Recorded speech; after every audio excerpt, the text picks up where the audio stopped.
नमस्कार प्यारे विद्यार्थियों, आप सभी का जेके आईटी मंत्रा यूट्यूब चैनल में स्वागत है। रेलवे एएलपी के फॉर्म आपने भर दिए होंगे। टेकेंसी की आपकी टेक्नीशियन की भी भर्ती आने वाली है, तो कंप्लीट हम इस पर बात करने वाले हैं।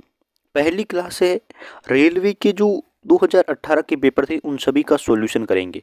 पहले हम करेंगे सीबीटी 1 का सॉल्यूशन, फिर हम करेंगे सीबीटी 2 का सॉल्यूशन, और फिर हम साइको की क्वेश्चन पहुंचेंगे तो वहाँ वो भी सॉल्यूशन कर लेंगे। और मैं मानता हूँ कि सीबीटी 1 और सीबीटी 2 के कुछ इंपॉर्टेंट पेपर्स जितने भी मेरे पास है वो सारे सॉल्यूशन करने के बाद हम करेंगे आपकी जो रेगुलर टॉपिक वाइज क्लासेज है साइंस की वो लगाएंगे, मैथ की टॉपिक वाइज लगाएंगे, रीजनिंग थोड़ी नॉर्मल पढ़ेंगे और जीके थोड़ा आपके लिए पढ़ेंगे। मेन टॉपिक जो हमें पेपर से पता चलेगा इनके क्वेश्चन आ रहे हैं वो हम साथ में मिलके पढ़ेंगे। क्लासेज रेगुलर यूट्यूब चैनल पे होगी तो आप इसे ज्वाइन कर सकते हैं। चैनल को सब्सक्राइब कर दीजिए। सबकी प्लेलिस्ट अलग से बना दूंगा, प्रीवियस ईयर पेपर की और साइंस जीके की क्लासेज अलग की मैं रेलवे के नाम से बना दूंगा। तो आपको क्या करना है, सब्सक्राइब शेयर करना है, हमें पूरा सपोर्ट करना है। रेगुलर क्लासेज होगी, पहली क्लास है आज इंट्रोडक्शन दे रहा हूँ, फिर हम नॉर्मल क्लासेज लेंगे। देखिए रेलवे 2018 के पेपर है और पेपर का सॉल्यूशन करने वाले हैं। फॉर्म की लास्ट डेट 19 फरवरी है, तो आप फॉर्म नहीं भरा है तो भर दीजिए और रेलवे की तैयारी के लिए इस चैनल को सब्सक्राइब कर लीजिए। ये था आपकी 9 अगस्त 2018 का पेपर। 9 अगस्त 2018 को 9 अगस्त से लेकर 30 अगस्त तक पेपर चले थे। बीच में छोड़ के जैसे 9 को चला, 10 को चला, फिर 13 को चला, 14 को चला, ऐसे करके पेपर हुए थे। आपकी भी एग्जाम की टेंटेटिव डेट आ गई है कि सीबीटी 1 कब होगा और सीबीटी 2 कब होगा, ऐसा करके उन्होंने एडमिट कार्ड की यानी कि वो टेंटेटिव डेट निकाल दी है। टेस्ट का टाइम था इस बच्चे का 10 AM से 11 AM यानी कि 1 घंटे का टाइम, और आपको पता है सीबीटी 1 को केवल क्वालिफाई करना है। तो चलिए शुरुआत करते हैं। रिक्वेस्ट है चैनल को सब्सक्राइब कर लीजिए और फ्रेंड सर्कल में जरूर शेयर करें। पुराने सभी पेपर देखिए, नॉन टेक कहीं से भी आ सकता है। चलिए शुरू करते हैं। क्वेश्चन हिंदी और इंग्लिश दोनों में दे रखा है। क्वेश्चन दिया दिए गए विकल्पों में से निम्न चित्र के घुमाए गए रूप का बताइए। ये आपको चित्र दे रखा है, ऐसे करके एक डिब्बा है और इसके अंदर ऐसे करके, जहां तक मैं समझ पा रहा हूँ, ऐसे करके एक वॉच बना रखी है। यहाँ ऐसे मिलाया है, वो होती है ना मिट्टी की घड़ी, वैसी करके ऐसे बना रखी है। ये ऐसे बना रखी है। अब कह रहा है इसका घुमाया हुआ रूप क्या है, तो इस घड़ी को मान लेते हैं कि मैं घुमाता हूँ तो मैं ऐसे बना सकता हूँ। एक तो जैसे कि ये घुमा दी इसे, और इसे घुमाने के बाद मैं ऐसे बना सकता हूँ कि उल्टी कर दूं, ऐसे किया और फिर नीचे ऐसे, और एक तो ये इसका घुमाया हुआ रूप बन जाएगा, है ना। आप समझ रहे होंगे। ये अब क्या है, घड़ी घूम गई है। और बीच में जैसे कि इसने लाइनें दे रखी है, एक लाइन तो ये वाली दे रखी है और दूसरी फिर इसने दे रखी है। यहाँ से देखिए तो एक यहाँ लाइन दे रखी है और एक यहाँ लाइन दे रखी है। तो हम भी ऐसे लाइनें दे, यानी कि इस डायग्राम में लाइन देने की कोशिश करें तो हम दे सकते हैं। एक तो ऐसे करके लाइन दे सकते हैं, एक दूसरी यहाँ से यहाँ तक लाइन दे सकते हैं, जैसा कि ऑप्शन नंबर आपकी डी में। ये तो घुमाया हुआ रूप आपको पहले ही नहीं दिखाई दे रहा है। इसमें देखिए क्या किया इसने, ये जो मैं थोड़ा जूम करके दिखाऊं क्या, ये ऑप्शन से सेलेक्ट करें और ऑप्शन से आप पहचान पा रहे होंगे कौन सा सही होगा। इसने जो लाइनें मिलाई है ना, वो मिलाई थी, ये वाली लाइन है ना यहाँ से मिलाई है क्वेश्चन में, तो यहाँ तक यदि ये लाइन आती तो ये भी ऑप्शन सही हो जाता, लेकिन इसने लाइन बीच में छोड़ दी, ये नहीं हो रहा है। ये इसमें देखिए, इसमें इसने लाइनें यहाँ तक की है, लेकिन लाइनें करनी कहाँ तक थी, तो मैं आपको बता रहा हूँ कि लाइनें कहाँ तक करनी थी, है ना। तो इसमें देखिए, और ये वाला ऑप्शन डी देखिए, इसमें एकदम सही यहाँ से लाइनें दे रहा है और एकदम सही डायग्राम बना रखा है। तो घुमाया रूप ये वाला होगा ऑप्शन नंबर डी। एक बार मैं आपको दिखा देता हूँ, इंग्लिश में भी नीचे क्वेश्चन है और ये दिखाया हुआ है ऑप्शन नंबर डी में। देखिए ऑप्शन दे रखा है, सी में दे रखा है डी वाला, यानी कि डी वाली आकृति एकदम घुमाई हुई है। तो आप इसे देख लीजिए, ऑप्शन नंबर डी इसका राइट आंसर होगा। आई थिंक ज़्यादा टाइम लग गया इस क्वेश्चन पर, इतना टाइम नहीं देना है, शॉर्ट में सॉल्यूशन करेंगे। क्वेश्चन नंबर 2 देखिए कि प्रतिरोध की एसआई इकाई कौन सी है। प्रतिरोध की एसआई इकाई यदि आपसे पूछे तो कूलाम किसकी है, आप कहेंगे आवेश की, आवेश यानी कि चार्ज की। न्यूटन किसकी है, आप कहेंगे फोर्स की, बल की, है ना। और तो आपको बता दिया है ओम किसकी है, तो ओम आपके रेजिस्टेंस की है, और यहाँ रेजिस्टेंस यानी कि प्रतिरोध पूछा है तो ओम होगा। और आगे एक ऑप्शन और दिखा देता हूँ मैं आपको, ऑप्शन है कि जूल, तो जूल आपको पता है किसकी इकाई है, तो आप उसे एक बार जरूर देख लीजिए। अगला क्वेश्चन देखिए, बहुत ही अच्छा क्वेश्चन है और कम लोग ही कर पाए थे इस क्वेश्चन को, तो आप इसे पढ़ लीजिए। लेकिन डायरेक्ट आपकी बुक में, साइंस की कहीं से भी बुक पढ़ेंगे उसमें डायरेक्ट लाइन दे रखी है। कहा कि नकारात्मक त्वरण निम्न में से किसकी दिशा के विपरीत होता है, negative acceleration in the opposite direction of. तो ये आपको डायरेक्ट लाइन ही मिलेगी कि वेग के विपरीत दिशा में होता है जो त्वरण, उसे नेगेटिव एक्सेलरेशन करते हैं। तो एक्सेलरेशन कम करेंगे कहते हैं तो स्पीड कम हो जाएगी, ऐसे करके आपको लाइनें पढ़नी है। डायरेक्ट आंसर है फोर्स, गति, दूरी, इनसे एक डेफिनेशन पूछी जाती है, इनकी जरूर पढ़ लीजिए। नेक्स्ट क्वेश्चन है 1 kWh बराबर क्या होता है, तो मैं आपको बता दूं 1 kWh में एक को जब के हटाते हैं तो 1000 लगा देते हैं, 3 जीरो। 1 के का मतलब होता है 1000।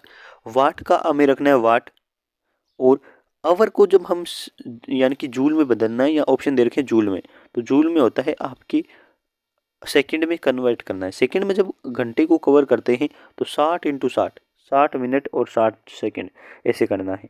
अब देखिए 6 × 6 36, और फिर आपकी 5 जीरो लग जाएंगे, 5 जीरो यानी कि 10 की पावर 5। और देखिए 10 की पावर 5 तो दे रखी है, ये -5 दे रखा है, -5 तब आएगा जब नीचे जीरो हो। यहाँ 5 पावर दे रखी है, ये माइनस वाला ऑप्शन नहीं आएगा। अब देखिए 5 क्यों नहीं आएगा, क्योंकि यहाँ पे 36 नहीं दे रखा। अब जब 3.6 करेंगे ना, 3 के बाद पॉइंट लगाएंगे तो 10 की पावर है ना एक और बढ़ जाएगी, 10 की पावर 6। ये रहा ऑप्शन नंबर डी। बढ़ते हैं आगे। आप इस चैनल को सब्सक्राइब जरूर कर लीजिए, ऐसे क्वेश्चन हम सॉल्यूशन आपको करवा रहे हैं। अब देखिए इसमें क्या है, ऑक्टेविस वर्गीकरण के न्यूलैंड लॉ में निम्न में से कौन सा अंतिम तत्व है। अब देखिए न्यूलैंड ने एक नियम दिया था, न्यूलैंड का अष्टक सिद्धांत आपने पढ़ा होगा। तो इसमें क्या है कि पहले वाले जो तत्व हैं 7 तत्व, यानी कि यहाँ जो पहला तत्व है उसके गुण और 8वें तत्व जो आगे आ रहा है 7 तत्वों के बाद 8वें, दोनों के गुणधर्म समान हो रहे थे। तो उसने ऐसे करके एक टेबल बनाई, और उस टेबल में वो क्लोरीन तक ही तत्व दे पाया था, यानी कि क्लोरीन तक वो विशेषता बता पाया था। और ये कब दी है, किसने दी है, इस पर कंप्लीट मैंने पहले भी क्लास ली थी, उस पर आपको बताया है। थोरियम आपका राइट आंसर है कि थोरियम उसका अंतिम तत्व था उसकी टेबल में। तो इस टॉपिक से हमें समझ आ रहा है कि हमें जो आधुनिक सारणी वाला जो टेबल है उसे एक बार जरूर पढ़ना है एग्जाम से पहले। अब देखिए भारतीय ओलंपिक संघ के वर्तमान यानी कि फरवरी 2018 के अनुसार अध्यक्ष कौन है। अब देखिए जो क्वेश्चन है उसके अकॉर्डिंग 2018 का आंसर दे रखा है कि नरेंद्र ध्रुव बत्रा। लेकिन अब जब क्वेश्चन आएगा 2023 का, तो ये मान लो ये क्वेश्चन आएगा तो आपको करना है भारतीय ओलंपिक आपके ओलंपिक संघ के अध्यक्ष पूछे तो आपको करना है पीटी उषा। पीटी उषा अभी वर्तमान में इसके अध्यक्ष है। तो ये क्वेश्चन आपको अब के अकॉर्डिंग पढ़ना है, और इस बच्चे ने भी नोट अटेम्प्ट किया है, और इसका आंसर ये रहा। आगे देखिए क्वेश्चन यही दे रखा है, निम्नलिखित में से कौन सा आपकी एक त्रिभुजाकार संख्या नहीं है। अब देखिए मैं आपको बताऊंगा कि जो ट्राइंगुलर नंबर होती है वो कौन कौन सी होती है। इसमें हमेशा आपको शुरुआत करनी है 1 से, 1, उसके बाद आपके 3, और ऐसे करके मैं आपको बता दूं त्रिभुजाकार संख्या वो संख्या होती है जो एक समबाहु त्रिभुज का निर्माण करती है। अब देखिए 1 यानी कि पहले एक बिंदु था, एक बिंदु था आपके, फिर क्या हुआ अगले त्रिभुज में 2 बिंदु और बढ़ेंगे और एक ये होगा, तो इसमें लिखेंगे 1। दूसरे वाले में 2 नंबर त्रिभुज है, यानी कि इसमें पॉइंट तो होंगे 2। ये देखिए पॉइंट मैं आपको सामने बना दूं एक बार, इसमें आपके पॉइंट थे होंगे 2, 1 2, और एक के पहले वाला पॉइंट ऐड होगा यानी कि 3 पॉइंट।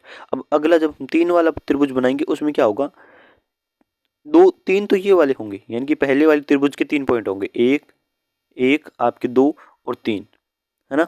फिर आपके क्या होगा, तीसरा त्रिभुज है यानी कि 3 पॉइंट इसमें ऐड और होंगे यानी कि 6। तो देखिए पहले में आपकी त्रिभुजाकार संख्या 1 है, फिर 3 आएगी, फिर आगे देखिए कितनी होगी 6।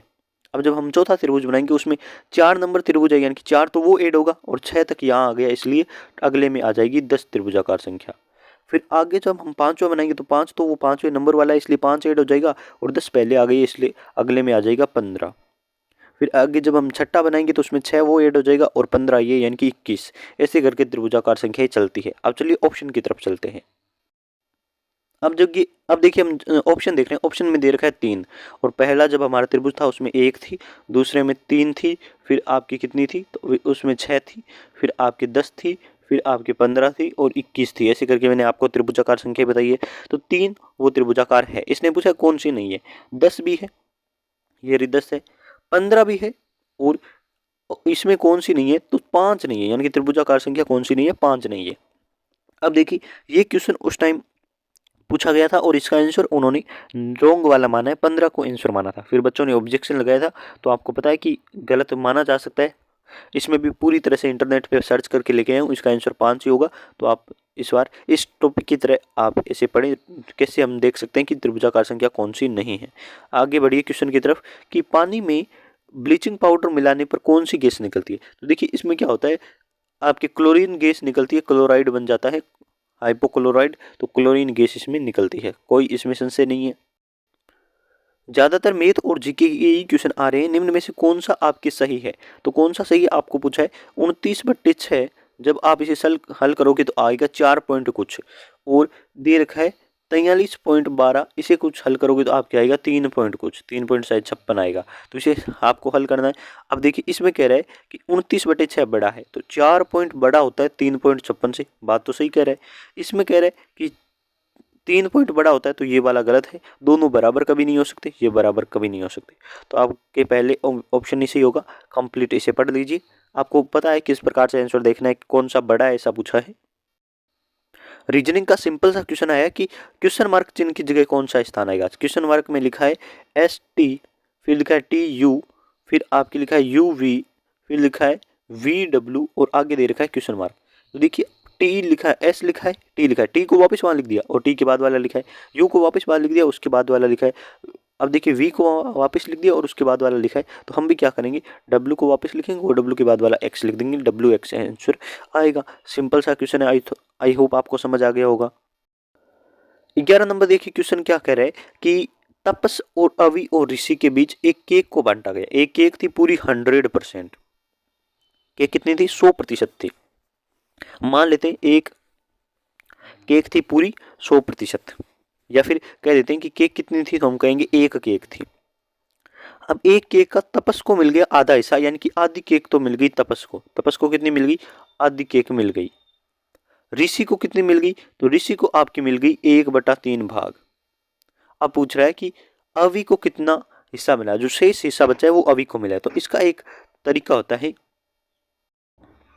अब देखिए पूरी केक कितनी थी, पूरी केक एक थी, एक में से आपको माइनस करना है आधी और माइनस करना है 1/3, तब जो शेष बचा है वो हिस्सा आएगा। अब देखिए इसका आप लघुत्तम लेंगे तो आएगा, लघुत्तम आएगा 6 और आपको ऊपर लिखना है 6 माइनस आपके 3 माइनस 2, यानी कि 6 में से 5 घटाएंगे तो आपकी क्या बचेगा, 1/6। ये वाला राइट आंसर है। कंप्लीट आपको समझ आ गया होगा। वरना आप एक तरीका कर सकते हैं, आंसर है ना वो हमेशा एक ऊपर एक रहेगा। आंसर जब भी एक में से घटाने को कहे कुछ भी संख्या तो ऊपर एक रहेगा, आप ऐसा सोच सकते हैं। क्वेश्चन नंबर 12 देखिए, निम्न में से किस संख्या का वर्गमूल एक अपरिमेय संख्या होगी। अपरिमेय संख्या वो होती है जिसकी संख्या में रूट आ जाता है ना। तो ये देर की सारी संख्या वर्ग, इनका जब अंडर रूट हम हटाएंगे तो देखिए इसका हटा रहे हैं 1024 अंडर रूट हटाएंगे मल्टीप्लाई करके, तो आपकी ये पूरी तरह से एक संख्या इसकी आ रही है जो इसका अंडर रूट है ना। तो ये इसका आ जाएगा। फिर देखिए सारी का जब अंडर रूट हम हटा देंगे तो ये वाली संख्या है ना 2048 2048, इसकी जब संख्या निकालेंगे तो रूट के अंदर कोई संख्या रहेगी तो ये अपरिमेय संख्या हो जाएगी। या फिर आप दूसरा तरीका कर सकते हैं, सारी संख्याओं का जब रूट हटाएंगे ना तो क्या होगा, सारी संख्या पूरी आएगी लेकिन ये पॉइंटों में आएगी, तो ये अपरिमेय संख्या है। आप अपने तरीके से अंडर रूट हटा सकते हैं। एक लंबा प्रोसेस भी होता है और शॉर्ट प्रोसेस भी होता है, तो आप दोनों तरीके से कर सकते हैं। आगे देखिए क्वेश्चन है कि अलैंगिक प्रजनन लैंगिक प्रजनन से भिन्न है। अलैंगिक प्रजनन में क्या होता है, ऐसा करके क्वेश्चन पूछा है। इंग्लिश वाले भी पढ़ सकते हैं, कंप्लीट लिखा हुआ है। अब देखिए ऑप्शन दे रखा है कि युग्मकों के केंद्रकों का चलने होता है। ये किस में होता है, तो ये आपकी लैंगिक में होता है। प्रजनन में युग्मक पैदा होते हैं, तो ये भी आपके लैंगिक में होता है। अलैंगिक में पूछा है क्या होता है। और वंश विविधता की को दर्शाता है, तो ये भी लैंगिक होता है। और देखिए इसमें क्या है, नए जीव जनक माता पिता के समान होते हैं, तो ये अलैंगिक में होता है। समझ गए होंगे। कंप्लीटली इसे पढ़ लीजिए और आपके सामने देखिए। आगे देखिए 14 नंबर क्वेश्चन कि दिए गई पदों टर्म, यहाँ गलत लिखा है, इंग्लिश में देखिए सही से लिखा हुआ है कि टर्म। इसमें क्या है, सबसे उपयुक्त शब्द कौन सा रहेगा। सबसे उपयुक्त शब्द की यदि बात करें तो ये विनर को दर्शा रहा है। तो ऑप्शन के अकॉर्डिंग देखिए तो पुस्तकें, शादी, उत्सव और मुलाकात में से आपकी सेलिब्रेशन या उत्सव होगा। नेक्स्ट क्वेश्चन है 9.5% वार्षिक साधारण ब्याज पर कोई राशि 6 वर्ष में 942 हो जाती है तो आरंभ में किया गया निवेश कितना था। अब देखिए ऐसे क्वेश्चन में आप ऑप्शन के थ्रू मान सकते हैं, एक तरीका तो ये होता है, दूसरा एक्स मान के कर सकते हैं। मैं आपको कहूंगा ऑप्शन के थ्रू कीजिए, जल्दी हो जाएगा। ऑप्शन एक सेलेक्ट करते हैं, उसमें 600, तो आपकी फॉर्मूला होता है, क्या होता है, पी बट्टे 100। इससे आप साधारण ब्याज निकालते हैं, है? तो आपकी क्या है, पी है आपकी 600, या फिर हम पी को एक बार एक्स मान लेते हैं, पी मान लेते हैं कुछ, इंटू आर है इसका 9.5 कितना है बट्टे 100, आर में हमेशा 100 आता है, और टी या टाइम है आपका 6 वर्ष। पी आर टी आपका हो गया, बराबर दे रखा है इसने 942 रुपये,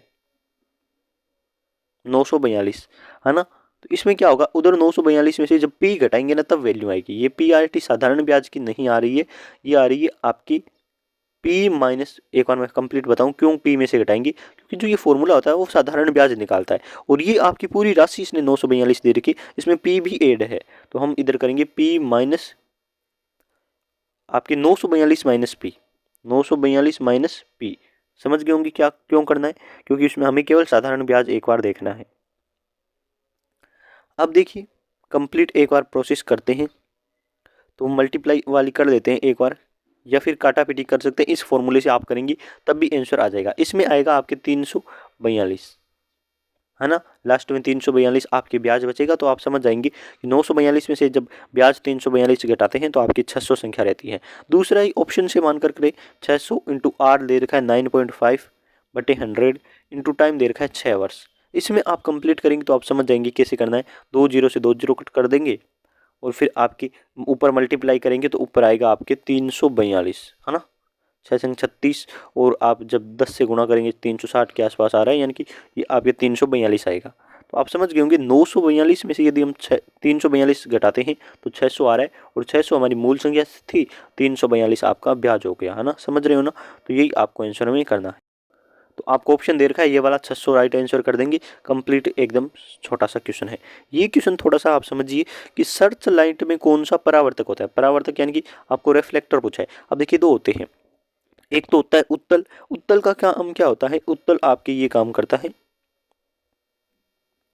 उत्तल ऐसा बना होता है, और ये आपके ये होता है आपकी अवतल दर्पण, ये होता है आपकी उत्तल। समझ गए होंगे ना। अब देखिए इसका काम क्या होता है उत्तल वाले का, उत्तल में जब भी हम प्रकाश की किरणें गिराएंगे तो वो एक बिंदु पर केंद्रित करेगा, एक बिंदु पर क्या करेगा, केंद्रित करेगा, यानी कि वो काम करता है एक जगह इकट्ठा करने का। ये अवतल पे जैसे ही किरण गिराएंगे वो करता है एकदम ऐसे रिफ्लेक्ट करने का या इधर उधर फेंकने का, यानी कि ये क्या करता है, प्रसारित करता है या फेंकता है। तो जब भी हम सर्च लाइट में दर्पण का यूज करते हैं तो ऐसे दर्पण का यूज करते हैं जो लाइट को आगे फेंके, तो ये अवतल दर्पण होता है। ऑप्शन नंबर हम करेंगे तीसरे वाला, कि जिसे बोलते हैं कॉनकेव लैंप, कॉनकेव लैंप, और ये होता है कॉन्वेक्स मिरर, है ना। तो समझ गए होंगे, तो ये वाला हमें यूज करना है। आगे क्वेश्चन आप पढ़ लीजिए कि रेनवियर के नोड्स सूक्ष्म स्थान होते हैं, यानी कि खाली स्थान होते हैं नोड्स में, तो जो खाली स्थान में पाया जाता है तो इसे बोलते हैं, खाली स्थान में क्या पाया जाता है, तो ये होती है आपकी माइलिनकृत एक्सोन। माइलिनकृत आपकी एक्सोस होती है जो खाली स्थान में पाई जाती है। फिर देखिए क्वेश्चन, ये क्वेश्चन आपके लिए सिंपल सा है, कर पाएंगे। उमर और अविनाश है, एक उमर है और एक अविनाश है, उन्होंने 10,000 15,000 रुपये निवेश किए, यानी कि इन्वेस्ट किए हैं दोनों ने मिलकर। लेकिन वित्तीय वर्ष कोई समस्या आ गई, उसकी वजह से अविनाश ने 8 महीने बाद निवेश ले लिया, यानी कि 8 महीने ही उसने निवेश किया, उसके बाद हटा लिया। पहले 12 मास का दोनों का प्रॉफिट क्या था, इसका एक फॉर्मूला होता है आई, यहाँ लिख दो, टी यहाँ लिख दो, प्रॉफिट नीचे आ जाएगा। तो मैं थोड़ा ऊपर करूँगा। एक है आपकी यू यानी कि उमर, और एक है अविनाश। दोनों ने इन्वेस्ट की, दोनों ने टाइम दिया, और दोनों ने आपके टाइम दिया, और दोनों का प्रॉफिट आ गया। इन्वेस्ट की उमर ने आपकी इन्वेस्ट किए 10,000 रुपये, 10,000 रुपये, और इसने किया है आपके 15,000 रुपये। 3 जीरो से 3 जीरो काट दीजिए तो ये आपके बचे कि 10 और 15, यू और ए में आपके हो गया 10-15 का रेशियो। इसे भी आगे काटे तो आपके रेशियो आ जाएगा 2-3 का, 2-3 का रेशियो। ये आई है। टी टाइम है, इन्होंने इसने किया है आपकी पूरे 10 महीने, पूरे आपके 12 महीने, और इसने आपके किया 8 महीने। अब जब इसे भी काटेंगे तो आपके रेशियो आ जाएगा 2:3, 2:3। और जब आप प्रॉफिट के लिए गुणा करेंगे तो 6:6 आएगा, और जब इसे काटेंगे तो 1:1, यानी कि दोनों का प्रॉफिट 1:1 में बांटा जाएगा। अब ऐसा क्यों है कि कह रहे हैं एक ने 12 महीना किया, एक ने 8 महीने किए, तो प्रॉफिट बराबर कैसे आ गया? जिसने 8 महीने किए ना उसने 15,000 रुपये लगाए, और जिसने पूरे 12 महीना किया ना उसने 10,000 रुपये लगाए थे। ये इस प्रकार से इसका तरीका 1:1 आ रहा है। आगे देखिए, निम्न में से किस अभिक्रिया द्वारा उच्च प्रतिक्रिया वाली धातु का निष्कासन किया जाता है? तो ये आपकी इलेक्ट्रोलाइसिस अभिक्रिया होती है, जिसमें एक आपकी उच्च प्रतिक्रिया वाली धातु का निष्कासन होता है। निष्कासन आप एक बार इंग्लिश में पढ़ सकते हैं, उस प्रकार से आपको ध्यान रखना है। तो ऑप्शन दे रखा है electrolysis, option number C. Faraday के विद्युत अपघटन के नियम आपने पढ़े होंगे, तो इलेक्ट्रोलाइसिस के बारे में फेराडे बताता है। पूछा जा सकता है किसने बताया। अब देखिए, उस विकल्प का चयन करें जो तीसरी वस्तु से समान है जैसे दूसरे। तो पहले दे रखा है रिंग, रिंग के संबंध दिखा रखा है हाथ से, यानी कि रिंग को हाथ में पहने। फिर एक दे रखा है मुकुट टाइप का, ये तो उसकी आकृति किससे होगी? हाथ में तो मुकुट पहन नहीं सकते, पैर में नहीं पहन सकते। फिर एक दे रखा है गले में, गले की तरफ तीर करके बताया है, और ये है सर, यानी कि हाँ सर में इसे पहना जा सकता है। तो ये वाला आंसर था। यानी कि 20 क्वेश्चन आगे सॉल्यूशन किए हैं। नेक्स्ट पार्ट में आगे के क्वेश्चन का भी सॉल्यूशन करेंगे। तब तक चैनल को सब्सक्राइब कर लीजिए। बहुत बहुत धन्यवाद आप सभी का।